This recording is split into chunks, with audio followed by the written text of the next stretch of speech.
राष्ट्रवादी काँग्रेस शरदचंद्र पवार पक्षाचे माजी प्रदेशाध्यक्ष आणि माजी मंत्री आणि त्यातल्या त्यात या महाराष्ट्राच्या राजकारणातील एक सुसंस्कृत व्यक्तिमत्व आदरणीय आमदार जयंतरावजी पाटील साहेब यांच्या बाबतीत भाजपाचे आमदार गोपीचंद पडळकर यांनी काल अतिशय घृणास्पद असं वक्तव्य केलेलं आहे। त्यांच्याबद्दल वक्तव्य करत असताना त्यांचे स्वर्गवासी पिताश्री सहकार महर्षी राजाराम बापू पाटील आणि जयंतरावजी पाटील साहेब यांच्या आई यांच्या बाबतीत सुद्धा अतिशय घृणास्पद असं वक्तव्य भाजपाच्या आमदाराने केलेलं आहे।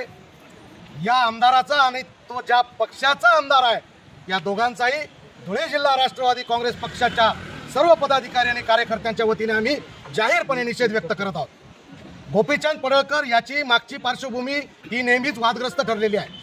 गोपीचंद पडळकरने गुंडागर्दी करणे, दादागिरी करणे, वेगवेगळ्या गुन्ह्यांमध्ये हा सामील आहे आणि मागच्या पावसाळी अधिवेशनामध्ये या लोकशाहीचं मंदिर असलेल्या विधानसभा आणि विधान परिषदेच्या विधान भवनाच्या या परिसरामध्ये गोपीचंद पडळकरांनी त्यांच्या बरोबर राहणाऱ्या गुंडांसमवेत काय हैदोस घातलेला आहे हे पण अख्ख्या सबंध महाराष्ट्राने पाहिलेला आहे।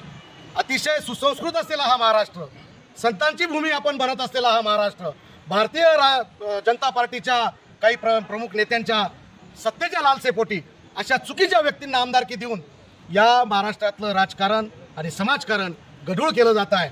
या भारतीय जनता पार्टीचा देखील तीव्र शब्दात आम्ही या ठिकाणी निषेध व्यक्त करीत आहोत।